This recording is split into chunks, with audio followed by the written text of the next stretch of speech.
Okay, a very good morning to all of you, and we're back on air. So let's start. And your half-yearly syllabus is, as you know, till EMI, whatever you have done till now.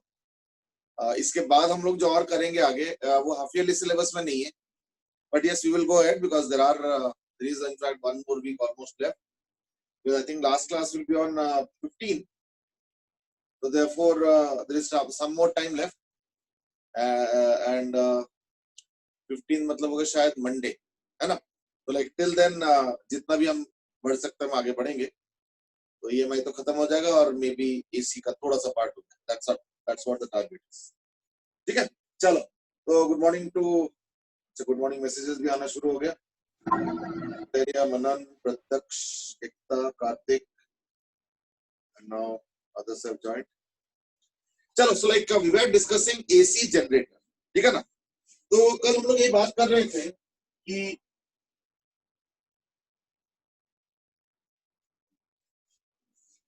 ये एक ऐसा device है जो कि शायद हम लोग के लाइफ में साइलेंटली, मतलब वैसे तो बहुत ज्यादा नॉइज होता है इसमें, but silently in the sense कि जनरली हम लोग इसके बारे में बहुत ज्यादा चर्चा नहीं करते.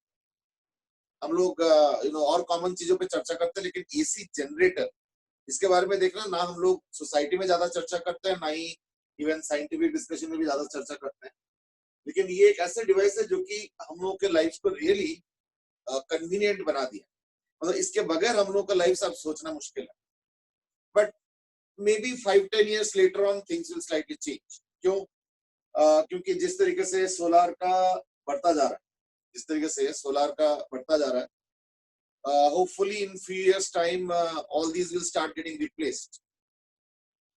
और सोलार का एडवांटेज ये है कि its running cost is almost free. Almost मैं इसलिए बोल रहा हूँ, ठीक है ना?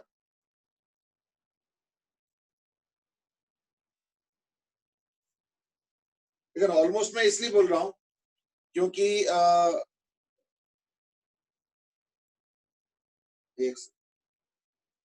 क्योंकि धीरे धीरे होता जा रहा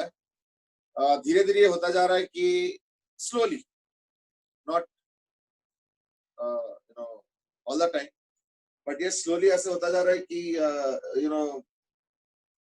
चीजें सोलार ही कन्वर्ट होता जा रहा है.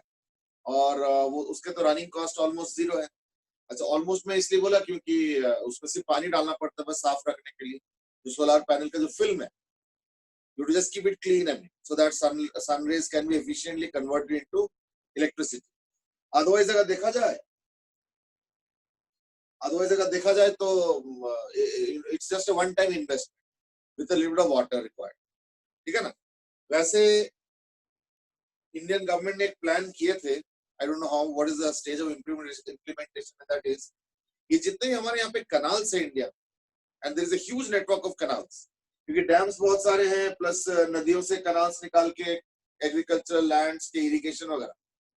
इसमें एक मेजर प्रॉब्लम पता है क्या होता है कि देखो, जब पानी नदी के चैनल में रहता है तो उसका चैनल का विड्थ कम है, ठीक है ना? उसके चैनल का विड्थ कम है और जो पानी का फ्लो होता है उसका जो सरफेस एरिया वो रिलेटिवली कम होता है नदी के में. अच्छा, the moment to take it to shallow those क्या बोलते हैं, canals, क्योंकि उसमें ज्यादा canals में देखना बहुत ज्यादा डेप्थ नहीं होता, तो they are pretty shallow उसमें चले जाते तो obviously then the surface area is increasing. और हम लोग के यहाँ पे समर इतना स्ट्रांग होता है कि उस सरफेस एरिया बढ़ने से क्या होता है, इवेपोरेशन बहुत ज्यादा हो जाता है. So actually it leads to a lot of water loss. Why? Just because we have to divide the water into canals and canals are shallow. So it leads to an effective surface area increase. तो उससे क्या होता है, evaporation बढ़ गया.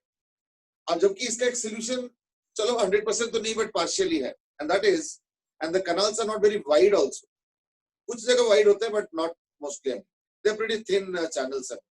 The idea is that we should cover all these by solar panels.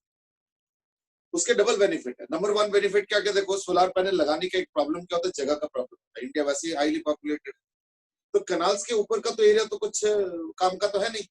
तो वहां पे मान लो जैसे अगर ये कनाल्स है है ना? We can easily have solar panels like this, like this.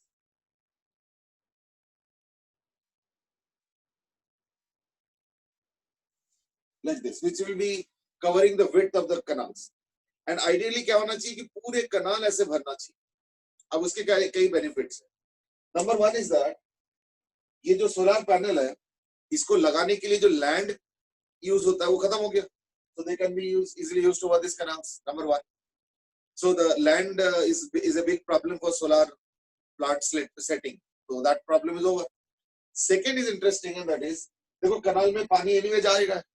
अच्छा अगर मैं अपने छत पे लेट से अगर वो रखता हूँ सोलर पैनल तो उसको रोज साफ करना पड़ता है. तो उसके लिए क्या होगा, पानी डालूंगा वो पानी वेस्टेज चला जाता है. यहाँ पे वो भी नहीं है. क्यों? क्योंकि अगर मान लो इसी कनाल का पानी इसमें डालोगे तो ये साफ हो गया और फिर उसी कनाल में चला गया. So the wastage of water is also not there. The third important part is that now that the canal is being covered by these solar panels, इससे क्या होता है उसके evaporation rate कम हो जाता है. Partly it's because कि वो shadow area में आ गया क्योंकि एक तो sun rays directly नहीं आ पा रहे, shadow आ गया. दूसरी बात है कि because the sun rays are being absorbed, so that leads to a lower temperature at the bottom. ठीक है ना? So therefore multiple reasons are there due to which India should adopt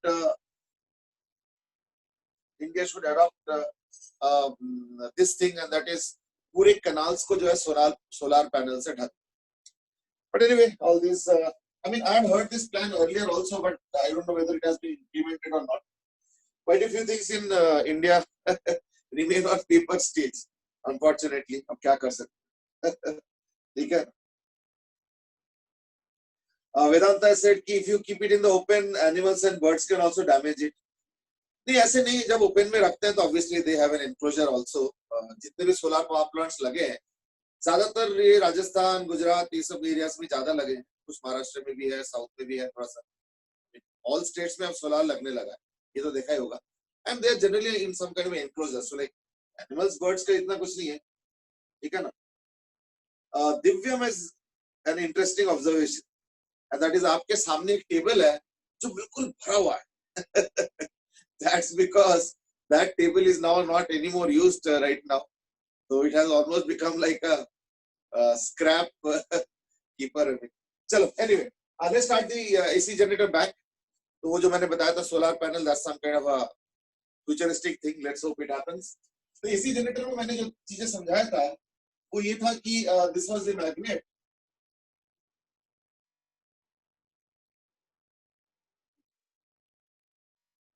और फिर इसके अंदर coil and so on. और फिर coil घूम रहा है. अब इसके जो फ्लक्स का पैटर्न है वो जरा देखना शुरू करते हैं हम लोग. अगर मैं यहाँ पे शुरू करता हूँ so let's say this is the start. तो ये अगर एरिया होता है, if this is the orientation of the coil right now, in that case area vector let's say perpendicular है एरिया का, तो like this, and the magnetic field is also like this. कैसे ये देख, magnetic field तो ऐसे होगा.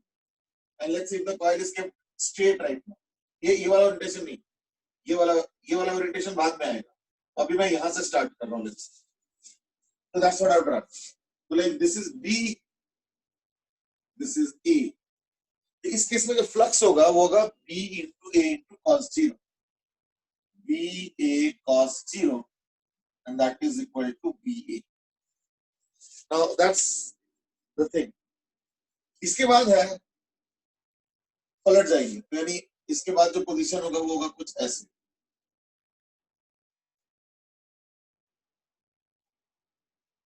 तो बी तो अभी भी यही है. एरिया वेक्टर ऐसे था और वो मुड़ के अब ऐसे हो गया. ठीक है ना? तो area vector is slightly got turn. So this now becomes the area vector.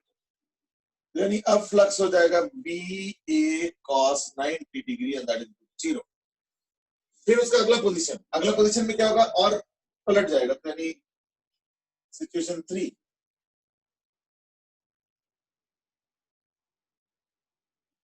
तो बी तो अभी भी यही है, अब एरिया वेक्टर ऐसे हो गया क्योंकि पहले कॉइल ऐसे था, फिर ऐसे हुआ, फिर अब ऐसे हो गया, तो यानी अब उल्टा हो गया. So this time the flux is equal to BA cos 180 degree, and that is equal to minus BA. And then in a 5 marker question में पूरा लिखना होता है, and then it will turn like this.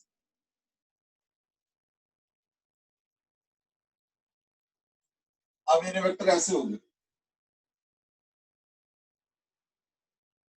so it becomes again 90 degree only. So flux is equal to BA cos 90 is equal to 0, and then finally it comes back to the original position. This is again BA cos 0 degree.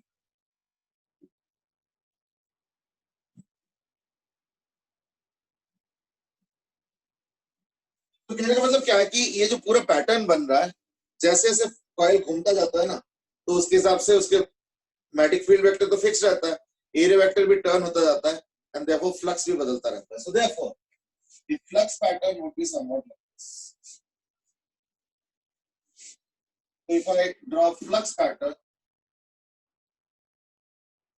so it starts with B, है ना, 90 degree, 180 degree, 270 degree, and then 360. तो लगभग ऐसे बनेगा. मतलब if I draw a rough graph, of course it's an approximate graph.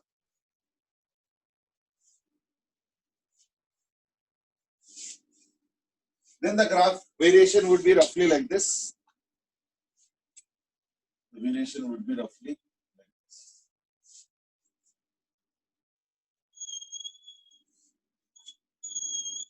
Like this. And if I draw the EMF diagram, so let's say EMF जो है, EMF is basically the slope of this diagram. अभी hand drawn है तो थोड़ा सा टेढ़ा मेढ़ा हो गया, but I think you've got a feel. I mean, like these are the diagrams. अगर मैं इसके EMF का डायग्राम बनाता हूँ, let's say EMF, तो मैं दोनों ग्राफ को एक ही जगह बना देता हूँ, phi and E. ठीक है ना? If I draw both the graphs together, phi and E, this is how it turns out to be. तो ये हो जाएगा E naught. Let's say.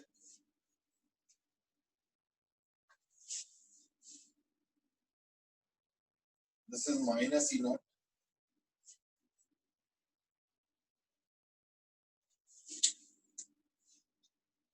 तो ये जो EMF का डायग्राम बनेगा वो ऐसे बनेगा.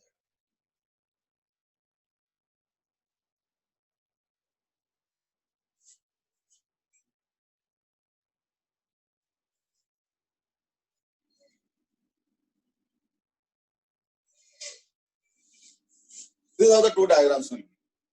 और ये एकदम बिल्कुल corresponding matching तरीके से बनाया गया, ठीक है ना? So that's the output. I mean the flux variation and the EMF variation. ठीक है? अच्छा, by the way, ये जो EMF variation बन रहा है, इसका लेकिन एवरेज हमेशा 0 आएगा. ये साइन कर्व है, साइन कर्व का पूरे एक साइकिल का एवरेज क्या आता है? 0 आता है. So therefore this average will become 0, 0 to E naught, फिर 0, फिर minus E naught, फिर 0. So half of the time it is negative and half of the time it is positive. So therefore जो average आता है उसका 0 आता है. उससे कोई फर्क नहीं पड़ता, क्योंकि देखो हमें तो पावर से मतलब है, और पावर में क्या होता है? स्क्वायरिंग हो जाता है. यानी जो नेट करंट जाएगा ना इस सर्किट में वो 0 आएगा, और ऑब्वियसली पावर तो 0 नहीं आएगा, क्योंकि पावर में तो स्क्वायरिंग करूंगा. तो ऑब्वियसली जो पॉजिटिव वाला वो भी पॉजिटिव होगा, और जो नेगेटिव वाला उसको भी ई स्क्वायर बाय आर या आई स्क्वायर आर करेंगे तो क्या होगा? ये भी पॉजिटिव हो जाएगा. तो पावर तो पॉजिटिव आएगा, लेकिन एवरेज करंट 0 आएगा. यानी इसमें क्या होता है? चार्ज यूज आता है और फिर चार्ज वापस आता है. So that's how the net current becomes always 0 at the end of one cycle. Sine या cos जो भी cycle हो, at the end of one cycle it will be 0. ठीक है ना? चलो. Now there is one question, and that is no, that was the observation. ठीक है ना? चलो. Let's proceed now.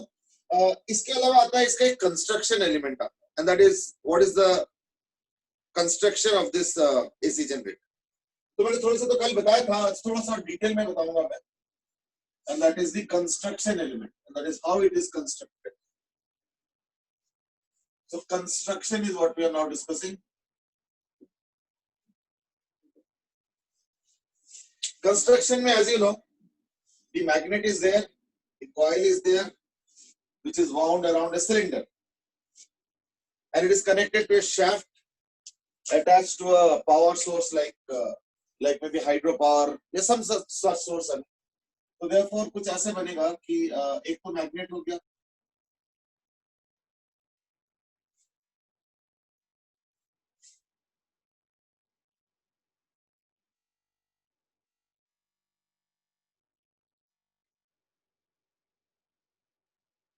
and then the coil.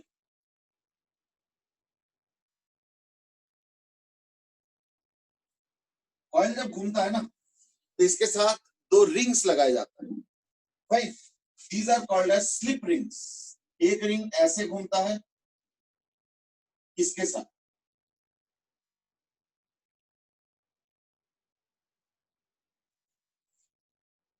और दूसरा रिंग यहां पे लगाते हैं हम लोग इसके साथ.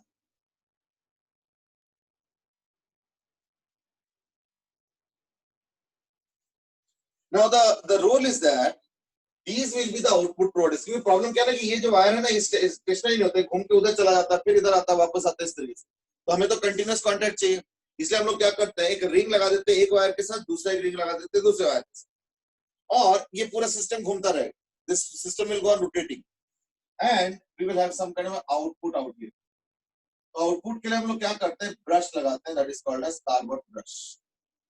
यहाँ पे भी एक कार्बन ब्रश होता है. So these are called slip rings.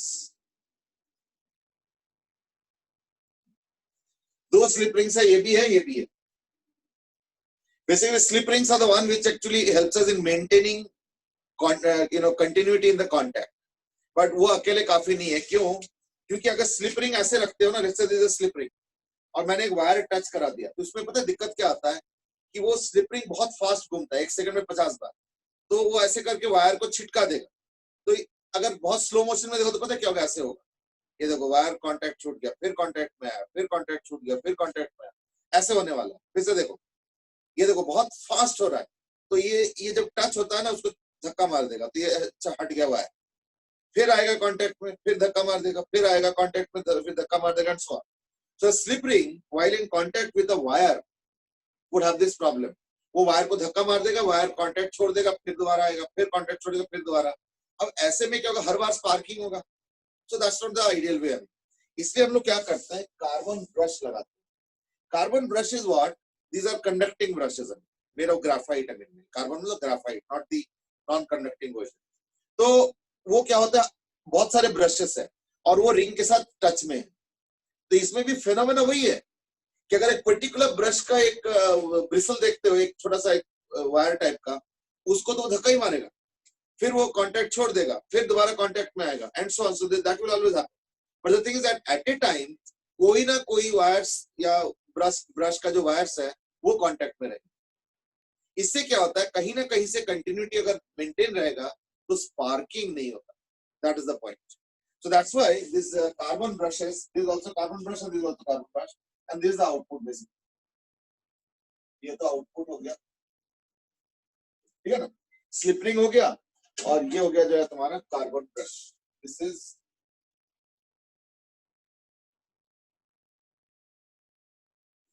Carbon brushes, ठीक है ना.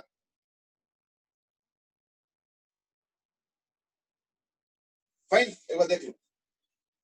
तो ये कार्बन ब्रशेस हो गए, स्लिप रिंग हो गए, मैग्नेट हो गया. सर शौर्य वेटिंग रूम में है. हाँ कर दिया, कर. मैग्नेट हो गया, और बाकी तो पता ही है, कॉइल हो गया. This coil is actually wound around a cylinder which is attached to a shaft which is attached to a power source. Power source को भी thermal power plant, nuclear power plant, wind वाला चीज भी हो सकता है, हाइड्रो का भी हो सकता है, टाइडल का हो सकता है, फिर और भी बहुत सारे है ना. तो लाइक इस तरीके से होगा. Like this is the coil. I had drawn the yesterday also. Like this is the cylinder, है ना. इसी के अराउंड ये कॉइल वाइंड किया जाता है. और अब ज्यादा ड्रॉ करूंगा तो कंजेस्टेड हो जाएगा, इसलिए ड्रॉ नहीं करता हूं. फिर उसके साथ एक शाफ्ट होता है which is attached to a turbine.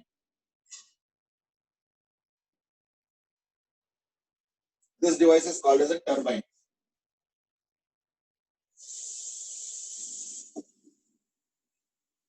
ठीक है ना. This device is called as a turbine. ये पावर प्रोड्यूसर है. और रादर इनपुट पावर दे रहा है, हाइड्रो हो चाहे न्यूक्लियर हो थर्मल हो, अलग अलग तरीके से ये घूमता है, वो इसको घुमाता है इस कॉइल को। और इंडिया में as I said 50 times in 1 second घूमता है। That's the frequency that India सेट। इंडिया क्या सेट किया, ब्रिटिशर्स हैव सेट दैट, क्योंकि उन्होंने पहला पावर प्लांट लगाया था तो उन्होंने 50 हर्ट्ज का रखा था, तो तब से 50 हर्ट्ज चलता जा रहा है। और यूरोप में ज्यादातर जगह देखना 50 हर्ट्ज का ही चलता है। यूएस ने अपना अडॉप्ट किया 60 हर्ट्ज, ठीक है, दे आर ओके। और 60 शायद इसलिए लिया था कि 1 मिनट 60 सेकंड उसके साथ टैली कराने के लिए शायद किया था, बट अदरवाइज ऐसे कुछ नहीं कि 50 का ज्यादा अच्छा है या 60 का ज्यादा अच्छा है। There is no advantage disadvantage per, तो बोथ आर इक्वली गुड। ऐसे कोई बेटर या वर्स कुछ नहीं कि वो ज्यादा अच्छा है ये कम अच्छा है, it's a personal choice. So each country has its has his or has her own frequency which has been adopted because of some historical reasons. ठीक है ना?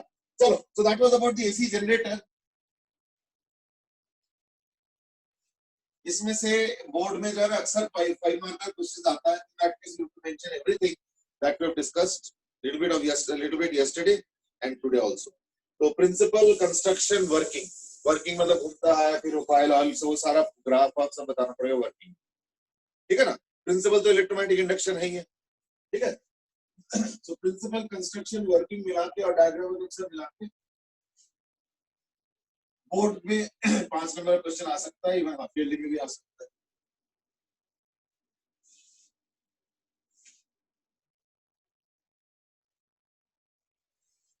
So now let's move on to a different topic. Anil has asked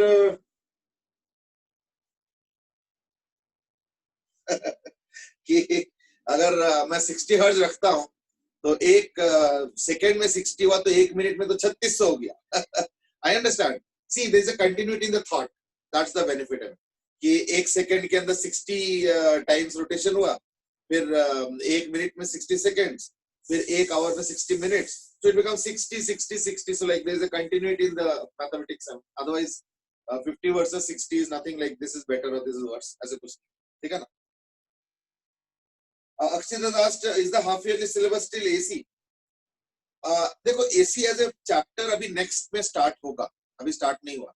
AC chapter भी तो है, वो next start होगा, ठीक है ना? वो नहीं है बट EMI तक है, ठीक है ना? That's all. चलो, anyway, next is about electric field due to variable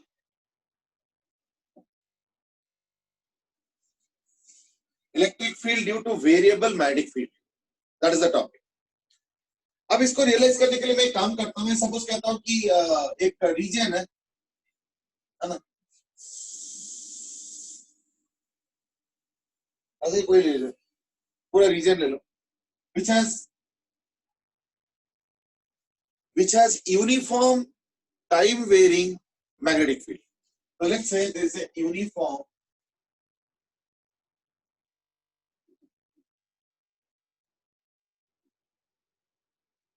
magnetic field.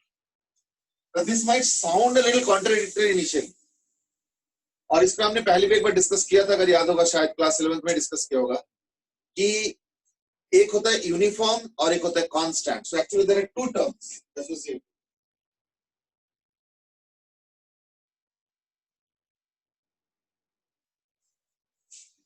तो देखते हैं कितना याद है, यूनिफॉर्म क्या है और कांस्टेंट क्या है, बताओ जरा।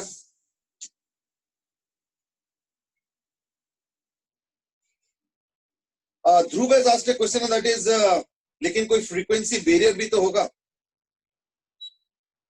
देखो फ्रीक्वेंसी बैरियर तो सच कुछ नहीं, it is just that actually the problem is that when we design instruments, जैसे हम लोगों का कंप्यूटर हो गया है ना, या लैपटॉप हो गया, या जो रनिंग इंस्ट्रूमेंट्स है जैसे फैन हो गया, इवन ट्यूबलाइट हो गया, है ना, एसी हो गया, या मल्टीपल डिवाइसेस जो हम लोग के घर में होता है, तो they have to be designed according to specifications. जैसे यूएस के ज्यादातर इलेक्ट्रिकल अप्लायंसेस अगर इंडिया में लेके आओगे डायरेक्टली खरीद के, तो वो चल नहीं पाएगा ढंग से। चलेगा तो पता चला आवाज कर रहा है, या उसका बिल ज्यादा आ रहा है, तो उसका कंजम्पशन ज्यादा हो रहा है, and so on. So like they will be difficult, why? Because they have been designed for 60 hertz. And our instruments have been designed for 50 hertz. ऐसे नहीं कि उनका ज्यादा अच्छा है हमारा खराब है या कुछ ऐसे। Maybe quite a few things are being exported either way. तो वहां से भी कुछ एक्सपोर्ट हो रहा है, यहाँ से भी कुछ एक्सपोर्ट हो रहा है। तो वहां से अगर एक्सपोर्ट कर रहे हैं तो they have to cater to 50 hertz, या अगर हम लोग कुछ एक चीज एक्सपोर्ट कर रहे हैं तो we have to cater to 60 hertz. So some minor design specifications are done. That's number 1। Number 2 is that कि देखो ये तो एक कन्वीनियंस की बात है। मान लो as a power plant producer, suppose I am running a factory power plant, I am saying कि नहीं मैं तो 40 हर्ट्ज रखूंगा, तो ऐसे कोई दिक्कत नहीं है। But the problem is that what will I do? Am I consuming my own power और am I supplying it? If I am supplying it to various localities or maybe townships or even other states also grid में डाल के, तो वहां पे भी एक frequency requirement है 50 हर्ट्ज।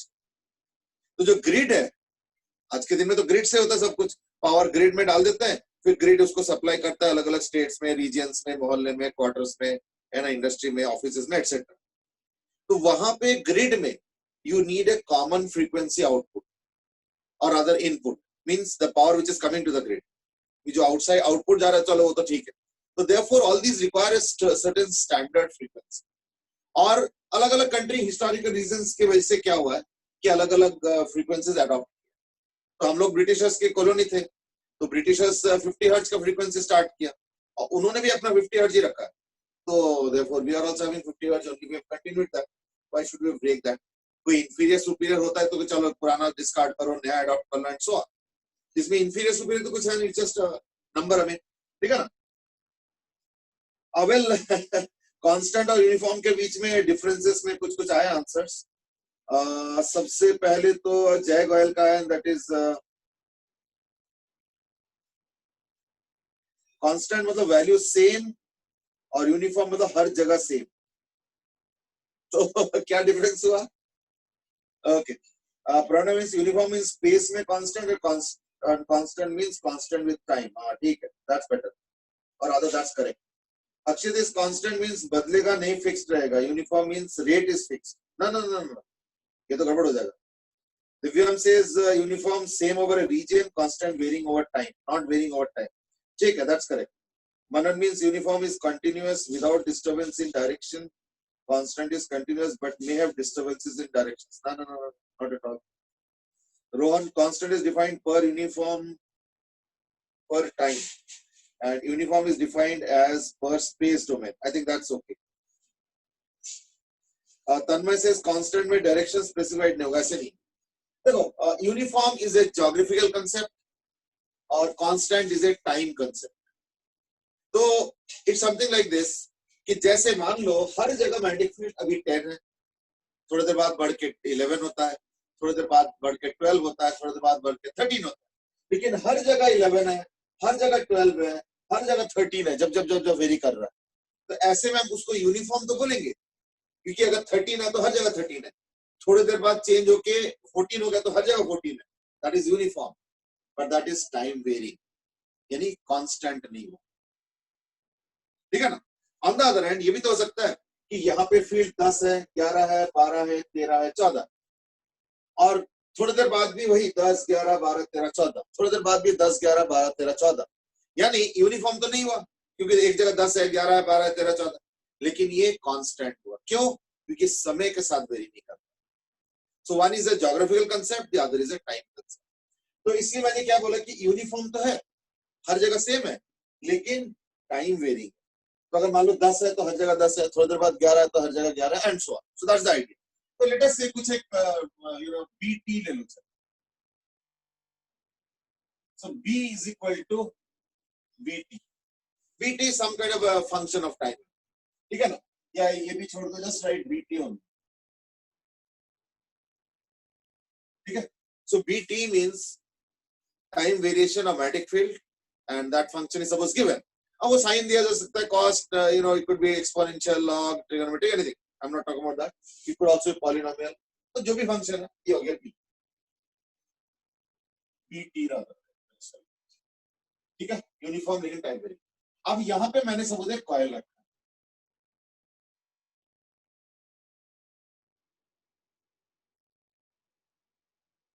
सपोज यहाँ पे मैंने एक कॉइल रखा है और कॉइल का जो रेडियस है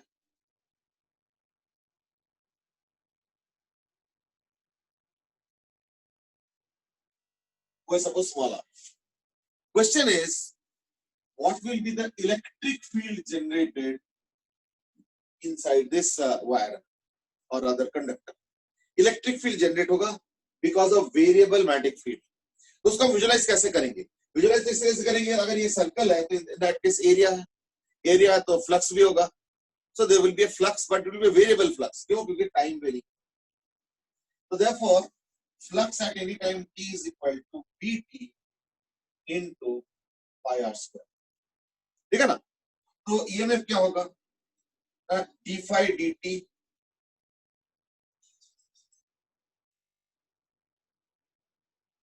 ये EMF हो जाएगा. You might say माइनस क्यों नहीं लिखा? Minus is as I said only for direction. तो अभी फिलहाल मैं इंटरेस्टेड हूँ सिर्फ मैग्नीट्यूड जान. बाकी डायरेक्शन तो निकालूंगा क्योंकि इलेक्ट्रिक फील्ड आफ्टर ऑल, तो डायरेक्शन तो निकालूंगा. इज इक्वल टू, इसको डिफरेंशिएट करो तो पाई आर स्क्वायर तो चेंज हो नहीं रहा, यानी हो जाएगा pi are square into d. But एक चीज और भी है क्या, कि मैं एक काम करता हूँ, मैं अगर यहाँ से स्टार्ट करता हूँ तो कुछ ना कुछ वर्क डन करना पड़ता है मुझे चार्ज को लेके आने के लिए. So that is what is the idea of EMF, है ना? तो मैं इसको इस तरह से लिख सकता हूँ कि मान लो कोई इलेक्ट्रिक फील्ड है और वो इधर है या इधर है, वो बाद में देख लेंगे, that we can see later on also. अगर मान लो इधर इलेक्ट्रिक फील्ड है तो इन दैट केस क्या होगा, E into 2 pi r will be the work done in taking a unit positive charge, and that is what is the sense of EMF, है या नहीं? So therefore this expression can also be written as 2 pi r into E. ये E और ये E अलग अलग है. ये EMF वाला E है तो इसका यूनिट है वोल्ट, और ये इलेक्ट्रिक फील्ड वाला है यानी न्यूटन पर कूलम, तो इसलिए दोनों E सेम नहीं है. ये अलग टाइप का E लिखा गया EMF के लिए, ये इलेक्ट्रिक फील्ड के लिए. And that can be written as pi r square dV/dt. यानी इसमें इलेक्ट्रिक फील्ड का वैल्यू क्या आ गया, फिर इलेक्ट्रिक फील्ड का वैल्यू आ गया, इसको अगर कैंसिल करो तो r/2 into dV/dt. So that is the formula for electric field in this particular case. अब आ जाओ direction. Direction will be of course circular electric field बन रहा है, तो डायरेक्शन क्या होगा? तो देखो इस बार क्रॉस मैग्नेटिक फील्ड है, and let's say the magnetic field is increasing. It might decrease also, तो लेट्स एनालाइज फॉर इंक्रीजिंग. अगर डिक्रीज होगा तो ऑटोमेटिक अपने आप माइनस हो जाएगा.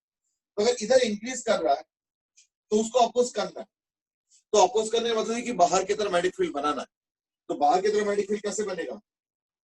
तभी बनेगा जब करंट ऐसे, तो current is taken as what, direction of movement of positive charge, यानी इलेक्ट्रिक फील्ड भी ऐसे, यानी इस केस में सर्कुलर इलेक्ट्रिक फील्ड जनरेट होगा जो कि ऐसे. This arrow is not only representing the current, but it is also representing the electric field that has been generated out. यानी ये जो इलेक्ट्रिक फील्ड है ये रेडियस डिपेंडेंट है. हाँ, टाइम वेरिंग तो है ही है, अगर मान लो ये फंक्शन टाइम वेरिंग है वो तो है ही है, but even at a particular instant also ये जो मैंने वायर रखा है इसका साइज अगर मैं बढ़ाता जाऊंगा, दैट केस क्या होगा ना, इलेक्ट्रिक फील्ड ज्यादा होगा, मतलब बढ़ जाएगा आर के साथ साथ. तो अगर मैं एक ग्राफ बनाता हूं तो क्या हो जाएगा, कि वो draw a graph, let's say maybe I can draw a graph here. ये पोजीशन हो गया और ये electric field. So the graph will turn out to be like this.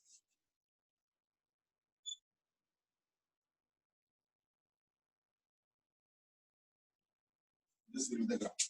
ये 45 डिग्री नहीं है, कुछ भी एंगल हो सकता है, वो तो मुझे नहीं पता, but I'm just drawing the graph as such. Where it is proportional to small r. ये में at any time t. ठीक है. हाँ, हो सकता है कि थोड़ी देर बाद ये ग्राफ का नेचर स्ट्रेट लाइन रहते हुए स्लोप बदलेगा, वो हो सकता है ऐसे ऐसे हो जाए. क्यों? क्योंकि dB/dt पे डिपेंड करता है. तो अगर dB/dt मान लो dB/dt जो है इंक्रीज करता जा रहा है, मतलब मान लो लीनियरली नॉन लीनियर जैसे भी इंक्रीज करे, तो इन दैट केस शुरू में ऐसे ग्राफ होगा, फिर थोड़ी देर बाद ऐसे होगा, थोड़ी देर बाद ऐसे होगा, थोड़ी देर बाद ऐसे होगा, थोड़ी देर बाद ऐसे होगा, यानी ग्राफ का स्टीपनेस बढ़ जाएगा. क्यों? क्योंकि आर के अलावा dB/dt पे भी तो डिपेंड कर रहा है. तो ये इंस्टेंट का ग्राफ है. Maybe after some seconds अगर ग्राफ बनाओगे तो मान लो dB/dt बढ़ता जा रहा है, let's say, I don't know, I am just saying, तो इन दैट केस ग्राफ ऐसे हो जाएगा. और dB/dt घट भी तो सकता है, इन दैट केस क्या होगा, ऐसे हो जाएगा. So that would be the nature of variation of electric field with distance. जहां तक डायरेक्शन की बात है तो वो ऑटोमेटिक लेंजेस लॉ से उसका डायरेक्शन पता चल जाए, ठीक है ना। आई hope that's okay now. Now there are some questions and that is Akshit has asked, but one negative sign की वजह से डायरेक्शन उल्टा नहीं होगा? नहीं, नेगेटिव साइन के वजह से ही तो जो करंट हुआ ऐसे हुआ, ठीक है ना। नेगेटिव साइन की वजह से ही करंट का डायरेक्शन ऐसा है। क्यों? हमने अपोज करना था तो हमने ऑपोजिशन वाला पार्ट इंक्लूड करके इलेक्ट्रिक फील्ड का डायरेक्शन किया। अब और दोबारा नेगेटिव नहीं करेंगे। तो हमने इसको एक्चुअली विजुअलाइज इस तरह से किया कि देखो मैग्नेटिक फील्ड क्रॉस है, अंदर की तरफ है, और मैं एज्यूम कर रहा हूं कि dBdt positive. I might be wrong there, dBdt negative होगा तो सारा उल्टा हो जाएगा। तो let's assume that dBdt is positive, यानी मैग्नेटिक फील्ड बढ़ता जा रहा है। There is no harm in assuming one side. So if it turns out to be opposite, तो ठीक है, डायरेक्शन पलट देना। तो अगर डीबीडीटी पॉजिटिव है, इसके मतलब ये है कि अंदर की तरफ की मैग्नेटिक फील्ड लाइन बढ़ता जा रहा है। तो एज ए रिस्पॉन्स अगर उसको अपोज करना है तो क्या होगा? उल्टे डायरेक्शन में करंट बनाएगा, है ना, मतलब मैग्नेटिक फील्ड लाइंस वो करेगा, बनाएगा। कैसे बनाएगा? तो this has to be the direction of current, और करंट ही तो डायरेक्शन ऑफ इलेक्ट्रिक फील्ड है। इलेक्ट्रिक फील्ड और करंट का डायरेक्शन सेम, ठीक है ना। तो यानी ये हो गया इलेक्ट्रिक फील्ड भाई, ये चीज। इसका मतलब पता है क्या हुआ कि ऐसे करके अलग अलग रेडियस पे देखोगे तो अलग अलग इलेक्ट्रिक फील्ड होगा। बट ये जो मैंने डिस्कस किया अभी, जो फार्मूला जनरेट हुआ है, this is when the magnetic field lines or magnetic field is present throughout, ठीक है ना। when B, this is when B is present throughout.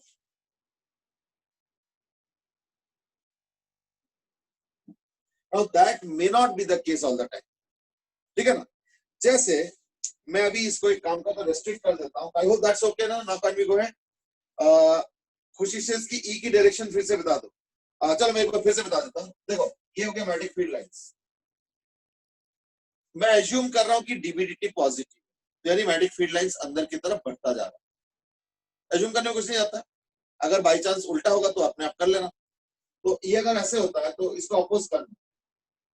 तो इसको अपोज करने का मतलब क्या होता है? ऐसे जनरेट करना। तो ऐसे कैसे जनरेट होगा? तभी होगा ना जब करंट ऐसे होगा।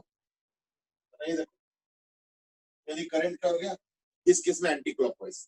यानी मैं लिख देता हूं चलो कि if dBdt is positive, if dBdt is positive, then E is anti-clockwise.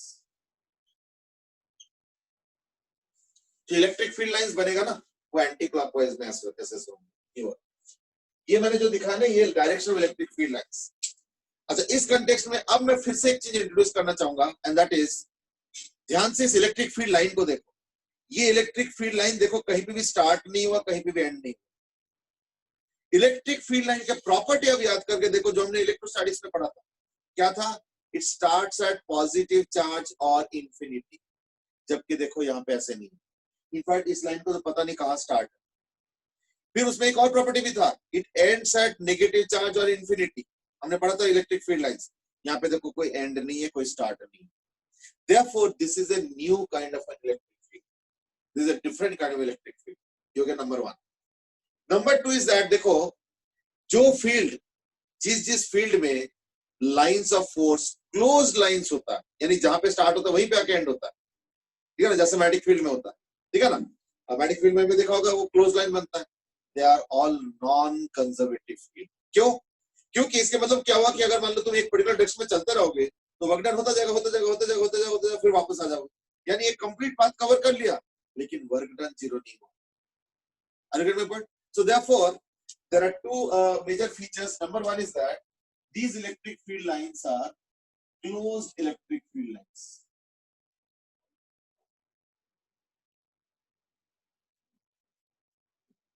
And hence non-conservative. क्योंकि नॉन कंजर्वेटिव है, इसलिए अगर तुम पूछोगे कि इस पॉइंट और इस पॉइंट के बीच में पोटेंशियल डिफरेंस बताओ, तो वो हम नहीं बता पाएंगे। In this case potential difference is not defined पर से। क्यों? क्योंकि तुम अगर यहां से यहां जाते हो तो 2-3 बार घूम लो, फिर अलग देखना, वर्क डन हो जाएगा। फिर देखना इस रास्ते से जाओगे तो कुछ और हो जाएगा, पता चला, and so on. So like multiple things will happen, and therefore these lines do not have, I mean, if I take 2 points within these lines, I cannot specify a particular potential difference that will be there across those 2 points. ठीक है ना? And hence potential difference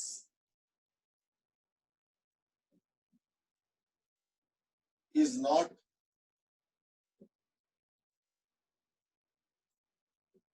strictly defined. यानी कोई भी 2 point के बीच में अगर मैं लेता हूं, तो in that case potential difference is not strictly defined. ठीक है? Akshat has asked, but is sine curve, then what will be the situation? नहीं, उससे कोई फर्क नहीं पड़ता. समझे नहीं? मैं कुछ और कह रहा हूं. मैं कह रहा हूं कि अगर साइन कर्व होगा तो पता क्या होगा, समय के साथ साथ ग्राफ कैसे वेरी करेगा, ये ग्राफ ऐसे, ये ग्राफ ऐसे होता है. वो अलग बात है, यहाँ पे टाइम कैप्चर नहीं हो रहा. Time is not being captured here. Electric field is versus position. लेकिन अगर समय के साथ साथ इसी ग्राफ को एनालाइज करो, जैसे मान लो अभी एक ग्राफ बना लो, फिर 1 सेकंड बाद बना लो, मतलब 1 सेकंड मींस एक टाइम पीरियड के अंदर थोड़ा देर बाद, थोड़ा देर बाद, थोड़ा देर बाद, तो पता चला ऐसे स्टार्ट हुआ, मे भी ऐसे स्टार्ट हुआ, फिर ऐसे स्टार्ट होके पीक वैल्यू गया, फिर दोबारा ऐसे हुआ, है ना? और फिर उसमें तो क्या बोलते हैं, पलटेगा भी, तो पता चले इलेक्ट्रिक फील्ड नेगेटिव में चला, फिर ऐसे हुआ. So with time, if you draw various graphs, if the variation of if magnetic field is, let's say, sine curve, suppose, मैं समझ गया तुम्हारा क्वेश्चन ये है कि अगर मैग्नेटिक फील्ड साइन कर्व हुआ तो क्या होगा. तो अगर मैग्नेटिक फील्ड साइन कर्व होगा तो एक बार बढ़ेगा तो उस समय डीबीडीटी का साइन अलग है, फिर घटेगा तो उस समय डीबीडीटी का साइन अलग होगा, तो प्लस माइनस का भी एक चक्कर पड़ रहा है. In that case let's say it starts here, suppose, कुछ भी ले सकते. इन दैट केस देखना थोड़ी देर बाद जो ग्राफ बना हुआ था ऐसे बनेगा, उसके थोड़ी देर बाद ऐसे बनेगा, उसके थोड़ी देर बाद ऐसे, उसके थोड़ी देर ऐसे, तो कुछ पीक टाइप का बनेगा, फिर दोबारा ऐसे, फिर ऐसे, फिर ऐसे, फिर ऐसे, फिर ऐसे, फिर उल्टे तरफ जी, ऐसे ऐसे ऐसे ऐसे, लेकिन होगा स्ट्रेट लाइन. क्यों? क्योंकि एक पर्टिकुलर मोमेंट पे तो डीबीडीटी का वैल्यू एक ही होगा ना, एक पर्टिकुलर मोमेंट पे. उस मोमेंट पे डीबीडीटी का वैल्यू सेम हो गया सब फॉर ऑल पॉइंट्स, लेकिन आर का वेरिएशन तो फिर भी है ये वाला. So that's how the graph will. तो ग्राफ समय के साथ बदल सकता है, लेकिन नेचर नहीं बदलेगा. नेचर यही है. और वैल्यू बदलेगा तो उस हिसाब से may be the slope will change and so on. लेकिन उसी इंस्टेंट पे अगर तुम अलग अलग पॉइंट के अक्रॉस वेरिएशन देखोगे तो देखना ऐसे linear variation. That's because of this R. I hope you got the point that I am trying to say. Karthik has asked the question, that is, how did we write the term EMF is equal to 2 pi r into E? Actually, see, I already told you that EMF is not strictly defined. मैं तो एक circle के लिए कह रहा था कि अगर मान लो इलेक्ट्रिक फील्ड ऐसे है, तो अगर उसी डायरेक्शन में चलोगे तो क्या होगा ना, E D R, sorry, E into R D theta, E into R D theta, E into R D theta, E into R D theta, तो इसका इंटीग्रेशन करोगे, यानी E into R into D theta का integration, तो एक circle में D theta क्या हो जाएगा, 2 पाई, है ना? समझ में आया ना? अगर एक यूनिट पॉजिटिव चार्ज लेके जा रहे हो तो दैट केस फोर्स क्या होगा, 1 इंटू ई, क्यू इंटू ई, 1 इंटू ई, और are D theta, are D theta, are D theta, are D theta चल रहे हो, और वो भी इलेक्ट्रिक फील्ड के डायरेक्शन, है ना? So therefore, in this case, we look at the work done, by the field. So that is E into r d theta, r d theta, r d theta, r d theta, इस तरीके से. तो E r तो common ले लो, बाहर आ जाएगा, तो d theta का इंटीग्रेशन 2 pi, तो 2 pi r into E. So that's what I've done. I've written it straight away like this, 2 pi r into E.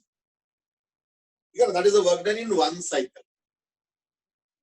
वो चीज कैलकुलेट कर रहा हूँ, बट ये स्ट्रिक्टली डिफाइंड नहीं है, तो you might say नहीं 2 साइकिल ले लो, ठीक है, 2 साइकिल ले सकते हो.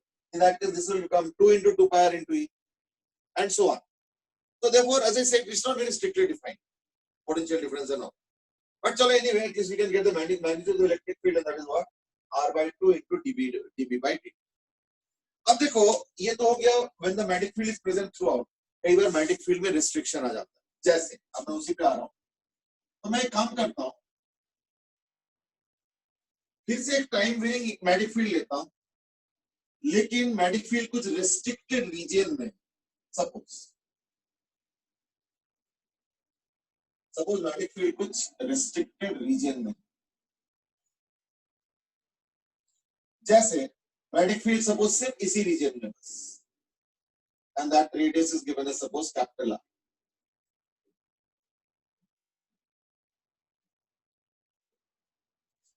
ये कैपिटल आर आ गया, तो अगर तुम कैपिटल आर वाले रीजन के अंदर करते हो तब तो ऑलरेडी फॉर्मूला आ चुका है, r/2 dBdt, no problem. Suppose अब मैं कर रहा हूं वेरिएशन यहाँ पे इलेक्ट्रिक फील्ड का, तो इसके लिए मैंने क्या किया, ऐसे बना, and let's call it as a small r. Now find the electric field intensity or electric field variation with small. Go ahead. So now I'm interested in finding out the electric field at this radius small r, which is outside the region of magnetic field. अब करो calculate जल्दी।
ठीक है, there is already given an answer.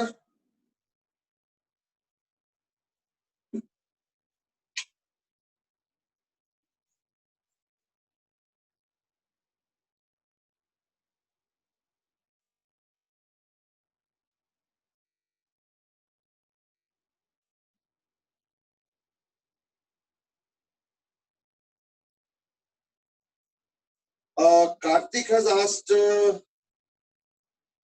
E must be tangential. Actually, now this is a little deeper question. Actually, पता है क्या होता है, मैं बताता हूँ। इस टाइप के अगर देखो, अगर चीजें रैंडम है तब तो देखो कुछ वेल डिफाइंड नहीं है, तब तो इलेक्ट्रिक फील्ड पता नहीं क्या से। बट अगर मान लो ये हर जगह यूनिफॉर्म है, हर जगह, तो इन दैट केस देखा जाता है कि जो इलेक्ट्रिक फील्ड लाइंस बनता है ना, वो एग्जैक्टली सर्कल बनता है। ये यूनिफॉर्म वाले केस के बता रहा हूँ। अब नॉन यूनिफॉर्म करो तो then obviously in that case the variation will be you can say superposition of large number of circular electric fields. That way it can be visualized. I mean, but let's say अगर uniform magnetic field है, समय के साथ very कर रहे हैं but geographically हर जगह same है एट एनी इंस्टेंट, तो ऐसे केस में देखा जाता है सर्कुलर इलेक्ट्रिक फील्ड लाइंस होती है। ठीक है ना? So that's what we are discussing actually. Now you might say कि अगर कुछ रैंडम टाइप का दे दूं तो दे देता हूं एंड ऑल। मान लो magnetic field is not only varying with time but let's say geographically also, in that case electric field का पैटर्न हम नहीं बता पाएंगे। इन दैट केस क्या होगा ना, छोटे छोटे सेक्शंस लेके हम एनालाइज करेंगे कि ये इलेक्ट्रिक फील्ड बनेगा, और छोटे छोटे मतलब इतना छोटा ले लो कि उसके अंदर वेरिएशन नेग्लिजिबल है तो उसके वजह से कुछ बनेगा, and then maybe integrate across if possible है। वैसे तो बहुत कॉम्प्लिकेटेड हो जाएगा, and then find out the net electric field at a particular point. That could be one way, but वो फिर सर्कुलर नहीं हो पाएगा, फिर वो कुछ कॉम्प्लिकेटेड सा बनेगा। I what will happen. But अगर मान लो अक्रॉस द एंटायर रीजन अगर मैग्नेटिक फील्ड यूनिफॉर्म होता है बट समय के साथ वेरी करता है, in that case electric field lines are circles including this one. Now you might say यहाँ पे तो है ही नहीं एक जगह ना, यहाँ पे इस रीजन में तो यूनिफॉर्म है ना, तो therefore as a consequence magnetic field variation अगर होता है तो दैट केस इलेक्ट्रिक फील्ड अभी भी सर्कल्स ही बनेंगे। ठीक है ना, ये चीज। तो आई थिंक ऑलरेडी कुछ कुछ आंसर्स आ चुका है। ध्रुव सेज की हाइपरबोलिक नेचर विद आर आ रहा है। Okay, that we will see. I mean that may let me check. I think you are right वैसे by the way, but I mean just because I have not done it till now, so like I'm saying, yeah, let's check. But yes, you are right. मुझे मालूम है इसलिए मैं कर रहा हूँ, but अभी तक हमने चेक नहीं किया। There is given the exact expression also, which is right, and that is magnetic field जो वेरिएशन हो रहा है वो हो रहा है pi are square into P, that's fine. Even for this entire part also, the magnetic flux variation is only here, not anywhere else. So pi r square into t. So therefore, EMF का जो magnitude है should be written as minus, but then as I said, we don't take that minus. So let's write it as d phi dt, है ना, is equal to pi capital R square dV. Magnitude of E ना, चलो magnitude of E आ गया. अब ये तो E आ गया. This will be again the same thing, E into what, 2 pi small r. So therefore, according to the same logic, E into 2 pi small r is equal to pi capital R square into dV. ठीक है ना? So therefore, E is equal to pi तो cancel हो गया.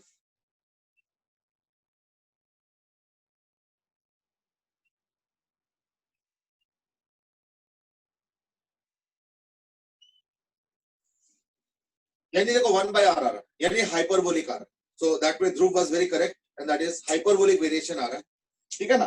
तो यानी अगर मैं अब ग्राफ बनाता हूँ, अब अगर मैं ग्राफ बनाता हूँ, तो ग्राफ कुछ ऐसे हो जाएगा कि लेट्स से ये हो गया r यानी position,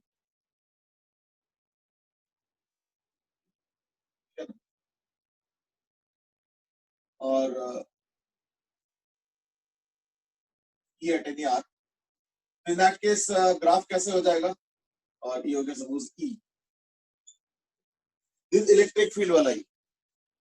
in that case graph कैसे हो जाएगा ना, अंदर तो डायरेक्टली प्रोपोर्शनल टू r हुआ था,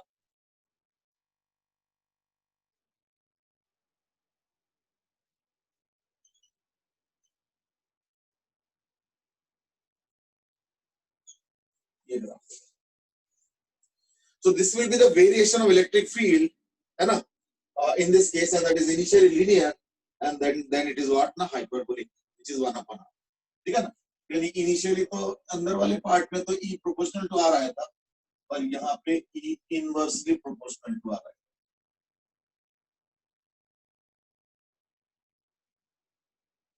ठीक है? E will be in this case inversely proportional to r. ठीक है? देख लो अच्छे से.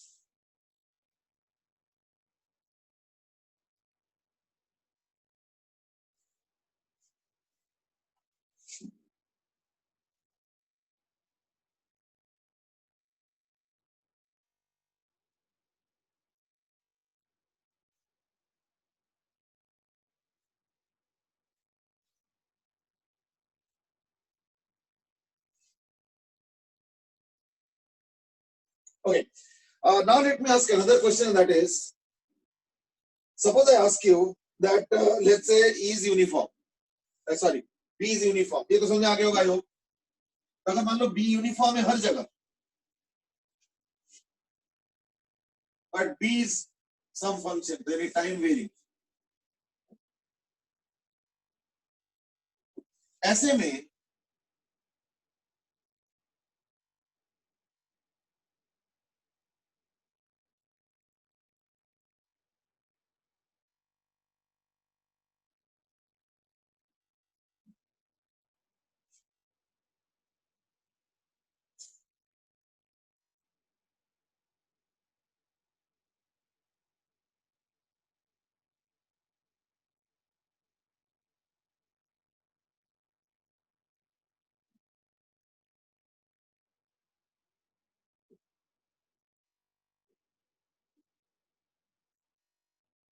find EX and EY. जल्दी करो.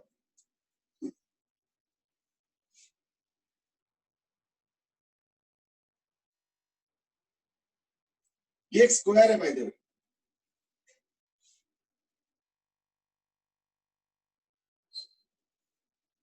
EX स्क्वायर है, L लेंथ और L लेंथ का स्क्वायर है. तो मुझे इसी स्क्वायर के इस पे Y, इस पे इलेक्ट्रिक फील्ड निकालना, E का वैल्यू. ठीक है ना? इन द वायर,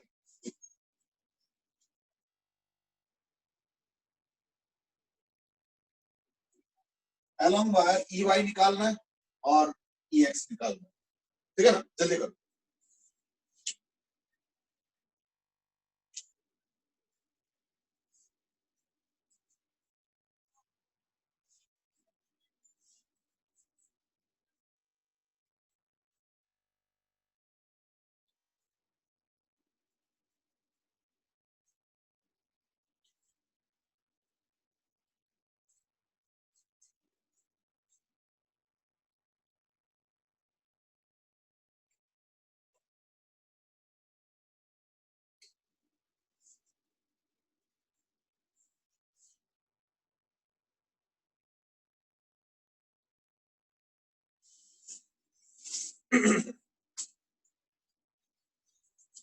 वैसे मैं बीच बीच में रिमाइंडर तो देता ही रहता हूँ, बट आज भी मुझे लगे चलो एक बार याद दिला देता हूँ। दैट इज आई होप कि 11th का भी चल रहा है तैयारी, ठीक है ना, क्योंकि नहीं तो ना बाद में टाइम मिलेगा ना।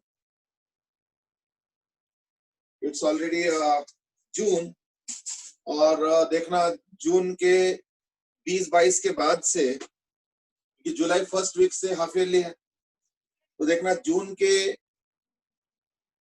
20-22 के बाद देखना थोड़ा सा पढ़ाई कम हो जाएगा, ठीक है ना, because you have to read all the entire half yearly syllabus of CBSE type questions है, थोड़ा याद भी करने पड़ेंगे एंड सो ऑन, है ना।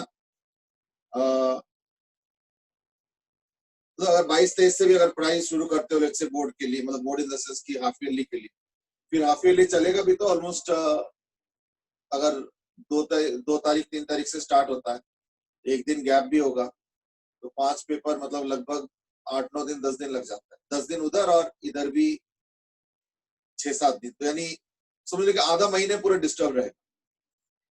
उस समय देखना जनरली तुमको वो सब एनसीईआरटी और वो सब चीजें रिवाइज करनी पड़ेंगी, सारे डेरिवेशन वगैरह भी आता है, बोर्ड का पेपर आपका, तो बोर्ड पैटर्न पे पेपर है, तो therefore your 15 days schedule will remain disturb. तो देयरफॉर ये सब चीजें थोड़ा सा कई बार ना हम लोग प्लान करते नहीं है पहले से, हम लोग मान के चलते हैं कि इसी तरीके से चलेगा और उस हिसाब से हम सोचते रहते हैं, बट ऐसे नहीं हो पाता है। तो देयरफॉर थोड़ा सा जो है ना अपना शेड्यूल इस तरीके से बताओ,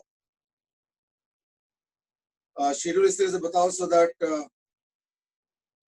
मतलब बनाओ रहा सो दैट 11th का कंटिन्यूअस अनडिस्टर्ब चलता रहे, नहीं तो परफॉर्मेंस में बहुत वेरिएशंस आ जाता है।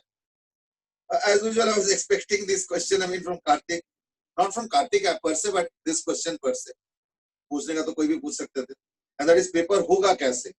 देखो पेपर तो वैसे ही होगा जैसे नॉर्मली स्कूल में होता है ना, सब्जेक्टिव टाइप का पेपर होगा, और आजकल तो बोर्ड में भी 20 क्वेश्चंस ऑब्जेक्टिव है, तो वही पैटर्न होगा लगभग, थोड़ा ऊपर नीचे हो सकता है, लेकिन कंडक्शन का तरीका तो लगभग ऐसे ही होगा जैसे अभी बनाया था, सीपीटी के लिए किया लगभग वैसे ही होगा, ठीक है ना।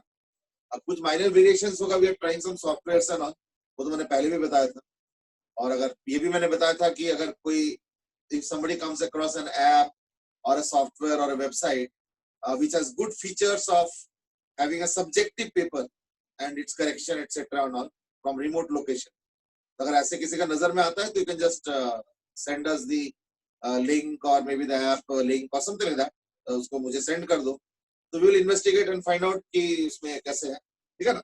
So what I was saying was basically was that कि अपना शेड्यूल इस तरह से बनाओ कि मतलब 11th पे चलता रहे, नहीं तो बीच में देखना डिस्टर्बेंस होगा, फिर और भी चीजें होंगे, क्योंकि आई थिंक जुलाई ऑनवर्ड्स, जुलाई के मिड से शायद एलन का भी टेस्ट सीरीज स्टार्ट हो जाएगा, तो lot of things will start happening which are not being included in your daily schedule right now, लेकिन उस समय इंक्लूड करना पड़ेगा, तो therefore things never ease out actually, burden अब बढ़ेंगे, घटेगा नहीं, तो इसलिए वो बर्डन पहले से ले लो कि पहले से जो है ना कुछ चीजें करते रहो।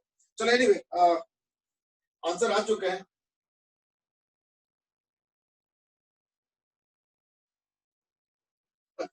इसका 3 घंटे का पेपर देना तो बहुत मुश्किल है। Viral says कि is NCERT enough for physics? The answer is not at all. You need some reference book at least. कोई भी ले लो, प्रदीप ले लो, SLR ले लो, यही दोनों जनरली कॉमनली चलते हैं, बट बोर्ड के लिए एक बुक तो जरूरी है, SLR ले लो चाहे प्रदीप ले लो, कोई सा भी ले लो। चलो anyway let's see, first of all जो इलेक्ट्रिक फील्ड बनेगा वो तो बनेगा सर्कल, तो लाइक इलेक्ट्रिक फील्ड तो ऐसे सर्कल ही बनेगा, व्हाटएवर इस तरीके से कुछ बनेगा। तो पहले मैं एक काम करता हूँ, ये मैं ले लेता हूँ स्मॉल आर, तो इलेक्ट्रिक फील्ड तो लेट से ऐसे हुआ, ये ई है, लेकिन EX अलोंग द वायर पूछा है ना, तो क्या होगा ना, अगर ये थीटा हुआ तो ये भी थीटा होगा, ये 90 माइनस थीटा होगा, तो यानी अलोंग द वायर जो होगा वो होगा थीटा, तो देयरफॉर मैं लिखूंगा बड़े आराम से, इज दैट अलोंग वायर क्या बनेगा, E will be equal to, इसको चलो E नॉट लिख दो, E will be equal to E naught cos theta. ठीक है, E naught cos theta. Now what is E naught?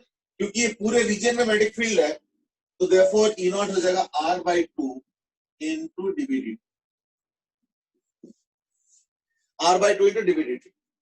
और वो कितना हो जाएगा फिर ना, R by 2 dV/dt और cos theta कितना है? Cos theta is L by 2 upon R. So into L by 2 upon R, R cancel कर दिया, यानी L by 4 dV/dt, यानी क्या हो गया? Uniform electric field. So you get what? A uniform electric field along the wire. Now that's important actually. क्यों? भी कल को देखना इस टाइप के क्वेश्चन आता है कि find out the potential difference between A and B. तो इससे मुझे ये चीज पता चल जाएगा. और कई बार रेजिस्टेंस अलग अलग सेक्शन का अलग अलग दे देता है एंड सो ऑन. ठीक है ना, ये सब हो सकता है. जैसे इसी केस में काम करो. सपोज मैं कहता हूं कि इसका रेजिस्टेंस R है, इसका 2R है, इसका 3R है और इसका 4R है. लेंथ L ले लो. ठीक है, और मैग्नेटिक फील्ड है सपोज इक्वल टू 20 T. ठीक है, लेंथ कुछ 4 मीटर है, कुछ 2 मीटर है कुछ.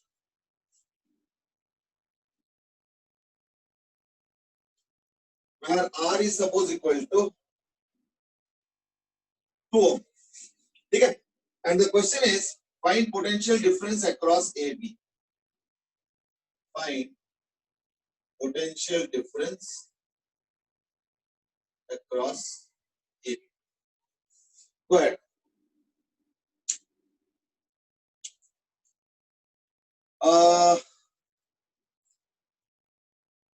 Now there are more questions. Dhruv has asked कि क्या 3 घंटे घर में बैठ के पेपर देना तो बहुत मुश्किल है. I am not denying that. It's a little difficult, I understand. Shivam says along the wire magnitude L by 4 dV/dt होगा. हाँ ठीक है, ठीक. That is there. Even Dhaira Gupta is also given the answer before that only. L by 4 dV/dt. बिल्कुल सही. Kartik says can we do from HC Verma for half yearly? Actually देखो HC Verma तो competition के लिए है, तो half yearly में इतने टफ क्वेश्चंस थोड़ी आएंगे कि HC Verma लेवल तक का जरूरत पड़ेगा. ठीक है ना, तो like may be easier questions of HC Verma will be और हाफ ईयरली लेवल. देखो हाफ ईयरली तो बोर्ड का पेपर है ना, तो टफ नहीं आएगा. मैं इसलिए नहीं करूंगी भाई टफ आएगा देखो तैयारी शुरू कर लो ना, लेकिन उसमें याद करने वाला चीजें भी आएंगे, है ना. डेरिवेशंस आएंगे. कई बार हम लोग को रिजल्ट याद रहता है और कई बार उसका डेरिवेशंस उतना अच्छे से याद नहीं रहता है एंड सो ऑन. अलग अलग लोगों के अलग अलग पर्सपेक्टिव है.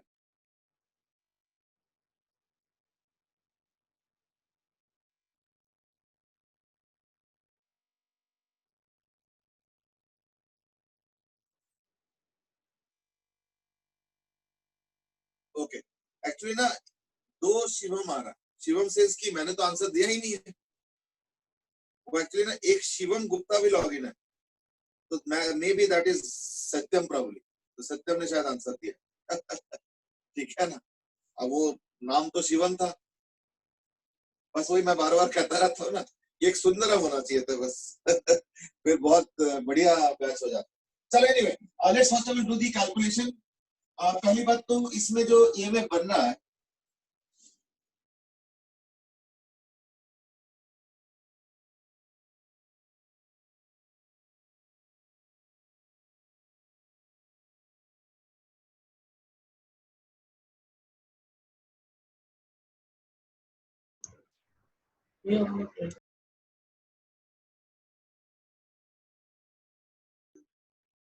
तो ईएमएफ तो हर जगह सेम आएगा इन द सेंस की 20-20-20-20 है ना, क्योंकि सिमेट्रिकल फिगर तो 20-20. तो therefore in each section EMF is equal to 20 volt. But current कितना आएगा? करंट आएगा R2R, तो 3R plus 3R, 6R plus 4R, that is 10R. 10R or 2 ohm. Then the total resistance is equal to 20 ohm. So therefore current is equal to 20 volt by, current is equal to 80 volt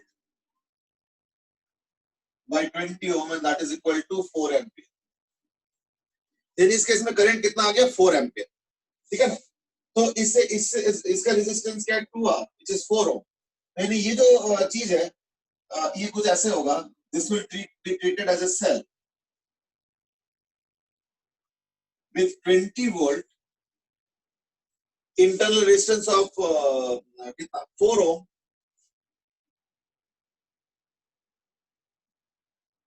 and a current of 4 ampere.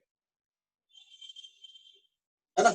तो मैंने potential difference पूछा. तो across A B जो potential difference हो जाएगा VAB that is equal to 20 minus IR that is equal to 4. That's the thing.